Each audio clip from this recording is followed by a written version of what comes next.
Right, so greetings, hello. Welcome to everyone. We're starting the Philosophy Club again here in Vertet. There's been a gap of a month, and I'm going to start my little roundup of news and stuff by announcing the very, very sad news that my daughter, my beloved daughter, Sophia, Craig Daffern, who was sitting here a few months ago in the Philosophy Club, taking part. She was, great fan of spirituality and literature and poetry and music, and we sang together. She suddenly and mysteriously died in Brighton, in Sussex, and I had to go back and sort all that out, and the funeral and everything. It's just very, very sad. So, but I am going to continue with these Philosophy Club meetings. I'm not going to give in to grief, although I feel immense grief about this. I read a few years back a novel about Descartes, philosopher I respect, who also had a daughter that died young, I discovered. This is a secret part of his life that wasn't much known about. When he lived in Holland, he had a love affair with a Dutch woman, and they had a daughter called Francine, and she died, sadly, much, much younger than Sophia. At least she lived to 38. Francine died at 6. And apparently it really knocked him for 6. He went into deep grief. And everyone who studied his work said after that his philosophy really began to take on new depths. So I hope mine does the same. I mean, I've been doing quite deep stuff for the last 20, 30 years, but I want to go even deeper now. And Descartes also said that it is okay for philosophers to weep, which I think is quite a sweet saying. And I think that's true, we have to... So anyway, look, honouring the life of Sophia, it's impossible to do that fully. But I did do a eulogy in the church where we had a service in her honour on the 30th of May. I've got the written text of that, which I'm happy to send people. And it was a very moving kind of service, really. And then the burial itself in Clayton, a natural burial ground just near the church, which is just off the London to Brighton railway line. It's where it goes into the South Downs. Clayton Tunnel, which was one of the earliest tunnels of the British railway system. And I knew this because I was doing the Love Journal at the same time that Sophie was, getting ill and dying. I was about to publish the 14th edition of my Love Journal, and I wrote up an entry in there about the Brighton film tradition, which existed in the turn of the century Edwardian Britain. There was an avid film makers club that were pioneering early film, black and white stuff, silent. And they shot this first ever movie, Kiss, in the Clayton Tunnel. It's 2 minutes long. It's a staged thing where two people, man and a woman, in the train on the Brighton to London line, go into the tunnel, and in the dark they have this kiss, which is known in movie history as the first ever kiss. So I put that in my Love Journal as a little thing, a feature. And then little did I think that my daughter would be buried just near where the Clayton Tunnel starts. It's just one of those weird synchronicities that happened with Sophia. So, and although I'm a philosopher, I've studied life after death, and I've studied what happens to the soul, and I'm a great believer in life after death and scientific proof, and I have no doubt that Sophie lives on in some way. It's still not quite the same, is it? And one still wants the person you love to be there physically, able to interact and talk, communicate. So that leads me on to the next point I want to make, which is, so, you know, I mean, I've always known about grief theoretically. It's a thing one reads about in novels and films and stuff, and I've known people that have died, but I've never known grief like this before. Probably because I was so close to this daughter of mine, and because her death seems so inexcusably wrong. And we're still investigating exactly what happened, the sequence of events. The police are still reviewing some of the evidence. There were a whole bunch of things that shouldn't have happened that did happen. People that should have been looking after her weren't. Because I was, not able to be there physically, I'd asked other people to look in and check on her, and they didn't.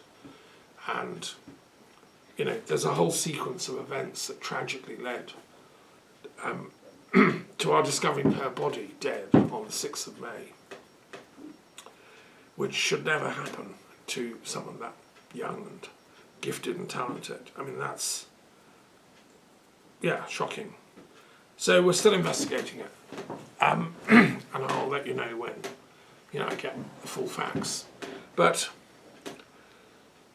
I'm also minded that in Gaza, in the Palestine-Israel war, there are thousands, tens of thousands of people mourning with deep grief, just as I've been doing. Their children, their parents, and figures have just come out, reported in Haaretz, which is an Israeli liberal paper that I subscribe to. It's a very good one. It was founded in the 1920s, and it's a reputable paper. It's like the Guardian of Israel. They think they've underestimated the number of dead. The official Ministry of Health of Gaza have been putting out figures based on reported deaths and bodies delivered to the morgue and all this stuff. But they think some medical experts in demography and mortuary rates now reckon they've underestimated, and they think there's probably about 100,000 people have died in Gaza because the bodies have never been found. They've been obliterated and they're buried under rubble. And the latest figure says 100,000 people have died. Now that's 100,000 families who are mourning, or many tens of thousands of families are mourning, because obviously sometimes whole families have been smashed to smithereens. This is incalculable. I mean, what I've been going through multiplied by 70,000. I mean, it's just utterly shocking. And why are we as a world community letting this happen? I don't believe that people of conscience around the world could possibly endorse or support this kind of mass slaughter. I mean, okay, Israel was attacked on October the 7th. That was a terrible thing. They lost 1,200 dead, and that's shocking, and that's a lot of mourning for Israelis. But to then go in revenge and kill 100,000 is just, to me, is unconscionable. And we're still not within sight of any kind of resolution of this. So I've been working on that as well, trying to. And then, of course, the 12-day war with Iran broke out. Israel seems determined to try and drag America into, its war on Iran, which Netanyahu has wanted for decades. I was always shocked when he went to the UN and was holding up maps and accusing Iran of being the worst, country in the universe. I do think Netanyahu is demented. I think he is psychopathologically demented when it comes to allowing his personal stuff to colour his diplomacy. No country is perfect, and Iran has done some difficult things. But I mean, as a culture, it's a very, very ancient, sophisticated, and advanced culture. And I served for 6 months as visiting research fellow at a university in Qom, which is the sacred city outside Tehran, which Israel bombed. I mean, for no absolute reason at all. They just seem to select targets at random. And I mean, they claimed it was, the headquarters of some military thing, but I don't believe it was. I want to live in a world where philosophy reigns and not violence and war, where instead of having Israel and Iran throwing missiles at each other, they would exchange philosophical teams and have debates and discussions and conferences. And I mean, there's so much mutual fecundity between Iran and Israel. Iran was an ancient power, going right back to Zoroastrian times, 1700, who lived at the same time as Abraham. And they're on the periodic table. The Zoroastrians are here with the Iranian religions. And, you know, it's a very, very ancient and sophisticated culture and influenced the Bible. There's an awful lot of content in the Jewish Bible and the Christian Bible, and in the Quran, which are all from Iranian metaphysical ideas. The very idea of a saviour, Seyashat, a Messiah, was a Zoroastrian idea. The idea of a kind of last judgment, that's a Zoroastrian idea. And I think it's absolutely certain in my commentary on the books of Enoch that the Enochian tradition of Judaism was very inspired by Zoroastrian ideas, and that Jesus was himself. I mean, 3 Magi come to his birth. The Magi was the name of the Zoroastrian priesthood. So all that should be being discussed rationally between, you know, Jewish intellectuals from the Hebrew University in Jerusalem, where I've studied, and the university in Tehran, in Qom, which has a university of religions and denominations. We should be debating this stuff, not bombing each other. That to me is when the psychopaths take over and try to stop conversations, try to stop philosophy clubs. There are more books on philosophy sold in Iran than any other country in the world per head. They have a hunger for metaphysics. And one of the books that my daughter has bequeathed me, I brought her library back here, most of it, is the poems of Hafiz, great Iranian poet. They're just beautiful. Everyone's heard of Rumi, but Hafiz was the greatest Iranian poet from Shiraz. And yeah, Iranian spirituality, Islamic and Sufi and Zoroastrian, Mithraic, is as profound as anything in other parts of the world. So I lament this war. I'm glad it only lasted 12 days. That was 12 days too many as far as I'm concerned. A lot of people were killed. What is it that makes America and Israel think they have the right to destroy Iran's civic nuclear program? I mean, Britain has nuclear power. France relies on it for electricity. Many countries in the world have nuclear power. We don't have the right to go bombing them. I mean, yes, of course they might make nuclear weapons, but actually Iran has sworn they never will. It's haram, it's against Islam. They've said that many, many times. I mean, what more do they have to say in the way of proof? And yet the airwaves have become so filled with vitriolic hate speech that it's as if words have become devalued, and if somebody says something, you know, one immediately accuses them of, you know, the opposite. That seems to be the Netanyahu playbook, which I think is wrong and deficient in you know, morality and reason. So I want to share a reverie here as well. Last night I had a dream reverie about the relationships between love and hate. And I was thinking that they're very, very close. The reason Iran and Israel hate each other is actually because they love each other. They know they're interconnected. There'd be no such thing as Judaism without Iranian peoples and spirituality. It was the great ruler of Iran, Darius, that let the Hebrew peoples go back to Jerusalem and rebuild their temple. It was Iranians who helped them and gave them the alphabet, the square Aramaic alphabet, which is used to write the Hebrew Bible to this day. That came from the Iranian alphabet used by the civil servants of you know, the Iranian Empire, the Persian Empire. So the Hebrew alphabet that's used, originally it was like the Samaritan alphabet, descended from the Phoenician, but then it came through the Aramaic and ended up with this square-shaped thing. And that was an Iranian Persian invention. Well, that's the Hebrew alphabet. And they also gave them the names of the months in Hebrew. I mean, they all come from the Persian Empire. So there's huge amounts of things that the Jews, absorbed from Iran, and yet they hate them. It's a bit like an adolescent when they're trying to break away from a parent. They have to go through a phase of hating the parent in order to distance from them, and then they leave home. But if they're mature, they then grow up and learn to love the parent. And I think that's what's needed between Iran and Israel.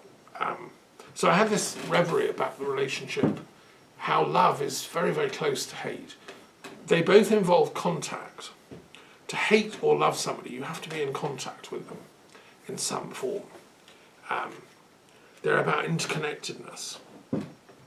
But when hate comes, it's what you're trying to do is to destroy that other. You're trying to deny their ontological right to exist.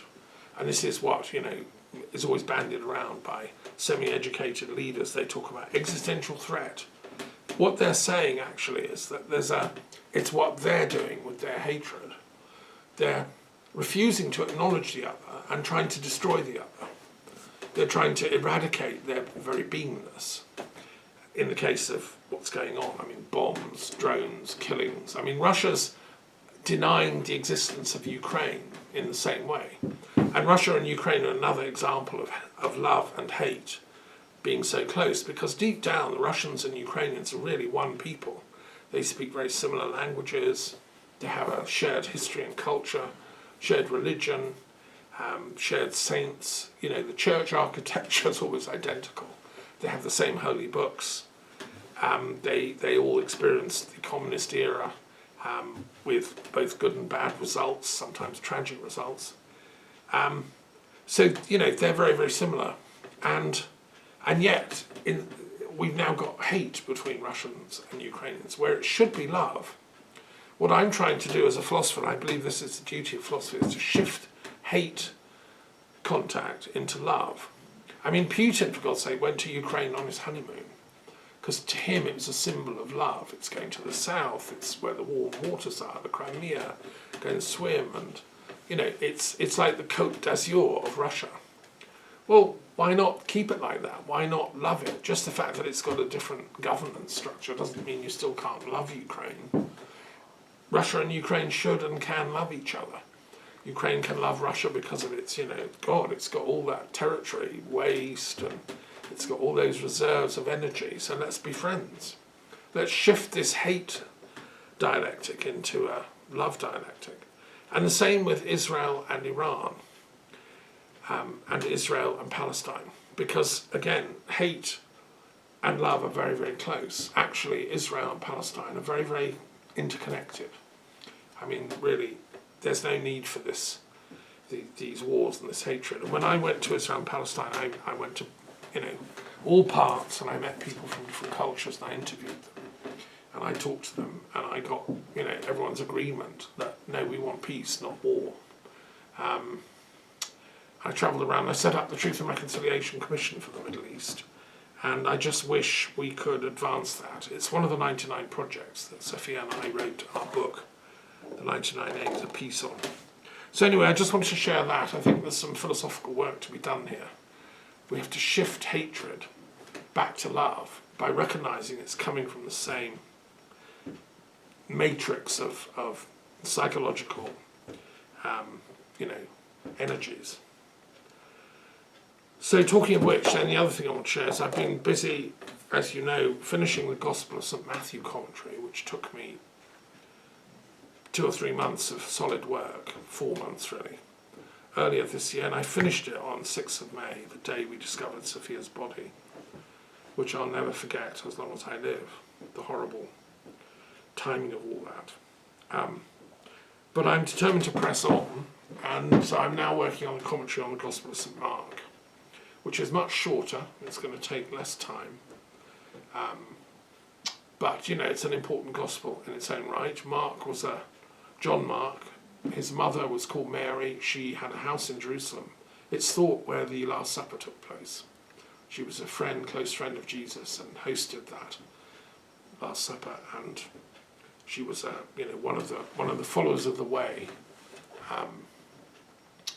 And anyway, he later went some journeys with Barnabas, and he ended up in Rome with St. Peter, who was a friend of his, who he'd known from way back in his mother's days. And Peter was a close family friend, and it's thought that Peter helped supervise Mark's gospel creation, probably using Matthew's text as something to abridge.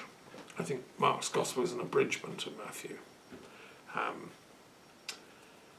So yes, I've been busy on that, and again, looking at the metaphysical roots of the gospel story. It's interesting. And I will be continuing with that. It's going to take about a month to finish to finish Mark. But so let's move on. Any comments or questions about that so far? Well, we have the history of Americans' involvement in all sorts of wars, and the so-called president they've got right now is supposedly going to be a peacemonger. He says he's going to make peace all over the place. Trump. Even if I have to kill them, it's not sort of. Is that something he's been saying today? I haven't been following. No, but he is envious of Obama. Obama got the Nobel Peace Prize and he didn't. Huh.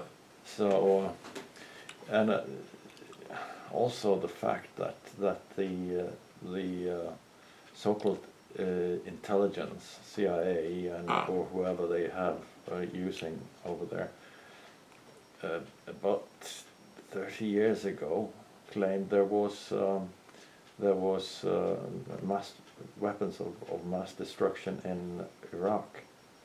Yeah, and that was all fake. It was all fake. Yeah, I wonder if it's the same guys that have gone through Iran. Gone through Iran. Yeah. One must wonder. I can recommend to people to read, including yourself, a book about the origins of the CIA, which I'm listening to at the moment as a talking book, called The Devil's Chessboard. Yeah. It's about Alan Dulles, who was the first really important director of the CIA.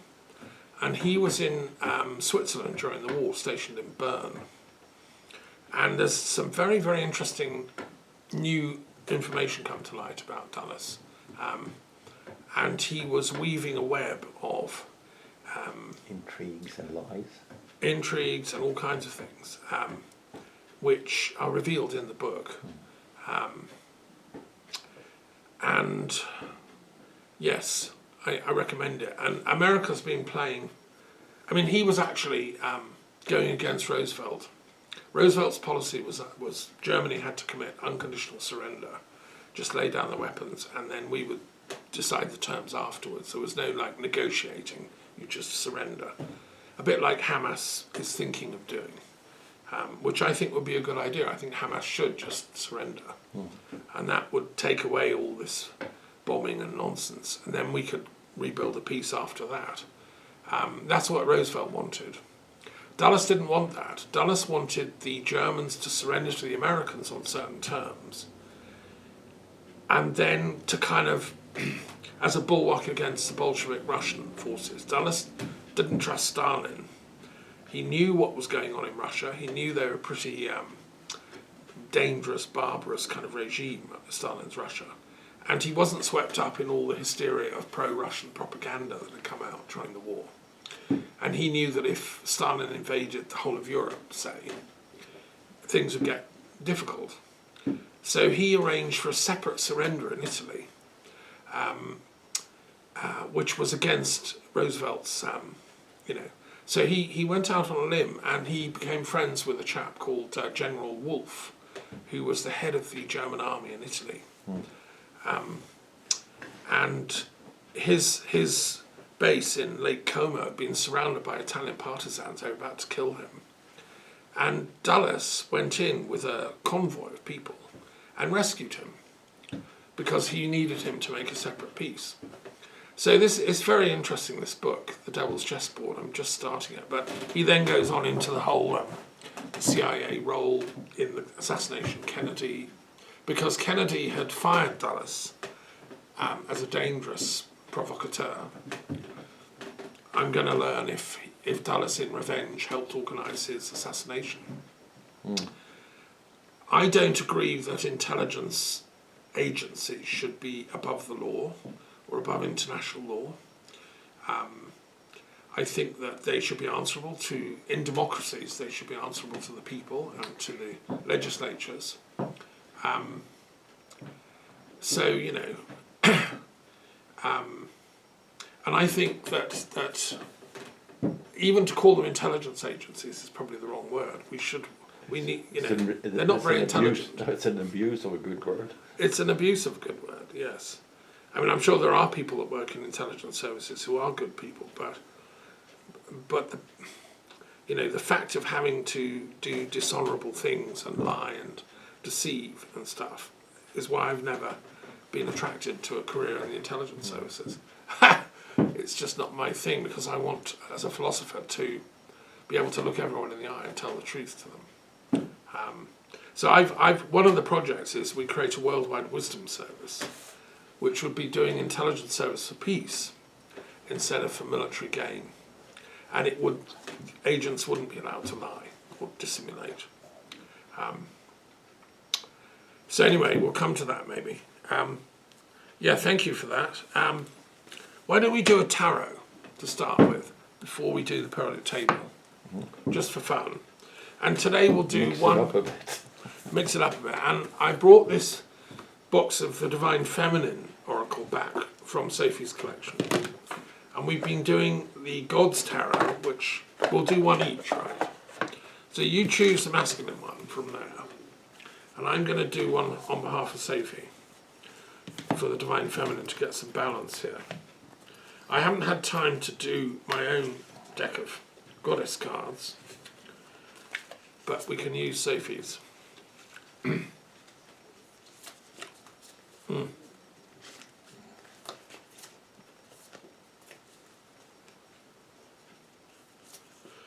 Sorry, they jumbled up a bit. Yeah. Right.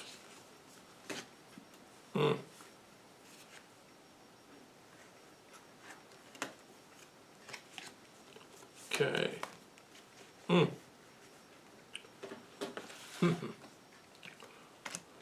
Well, I'll go first then, whilst you're sorting your cards out.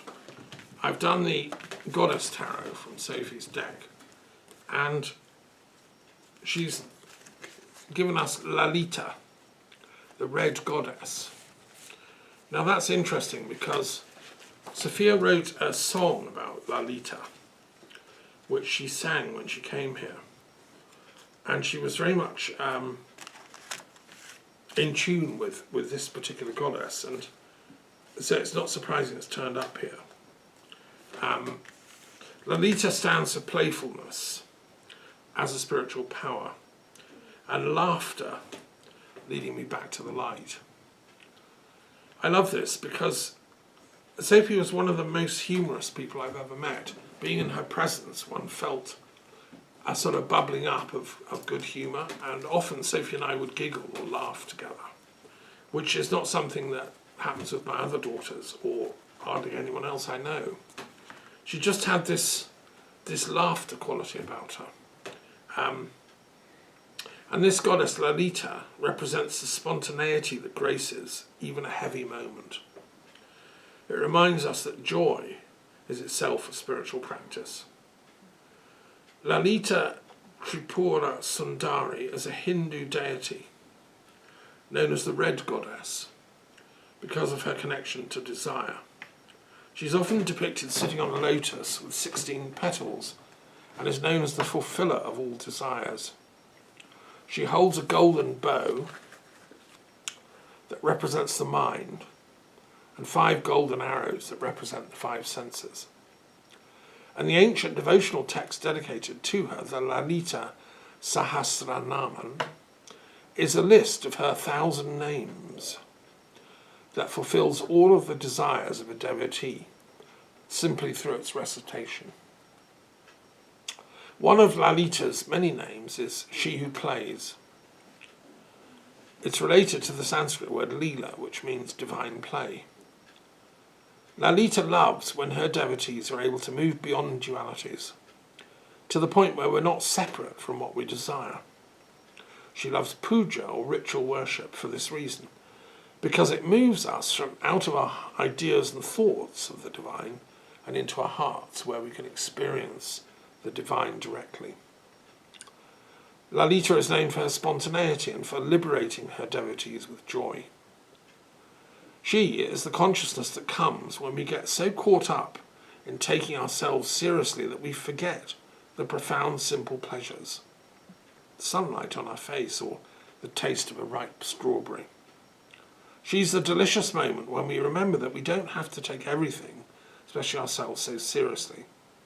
We don't have to be perfect or always know the right mudras or yoga poses or chant for hours on end.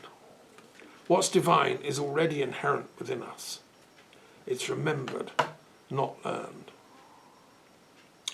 Well, anyway, there we are. That's Sophie's wisdom for today, and that's very beautiful that she's chosen to give us Lalita, which I think was one of her special deities. And it's also interesting she represents joy, because one of the words I've coined in my new dictionary of philosophical terms is joyism. The answer to the problems of the world, terrorism. Everyone is arguing who's a terrorist. People that apparently 80-year-old grandfathers from the Quakers that now hold up a cardboard sign saying Palestine should be free can now be accused of being terrorists and locked away for up to 14 years in prison. I mean, this is overkill. But it's all about a misunderstanding of what is terror and terrorism. My solution to the whole thing is replace that with joyism. The whole concept of terrorism is a blind alley mankind has been pursuing for too long, 100 years or more. You can't create a positive future by using terror, and we have to replace that by using joy, which would be Lalita's choice. So yes, thank you, Sophie, for bringing Lalita, the red goddess, to our attention. And okay, so what's the masculine one that we're going to balance with? I do believe it says number 6, Maithuna. Maithuna is the tarot. Yab-yo, Yeah. Yan-ying. Okay, yes, yin yang. So this is number 6 in the conventional tarot. Is the major arcana for the lovers, which is a sort of a duality, and that's why it's got the image of the yin yang on the card. And in the Tibetan system, Yab Yom, and in the Tantra tradition, it's called Maithuna, where two souls fuse. So it's, I mean, it's taking love to the highest degree, where it transcends duality, and you know the lovers are united as one. So it's a beautiful card to God, and it fits with my earlier saying that we have to sublimate hate back into love. I mean, Israel and Iran, they're actually lovers. You wouldn't believe it, they're just having a really bad row. The same with Palestine and Israel.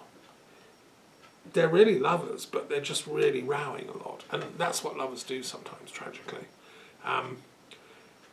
Our job as philosophers is to convert all that hate back into love. It's like an alchemical work. And in the card I've given information about how that's done in Taoism, which worked consciously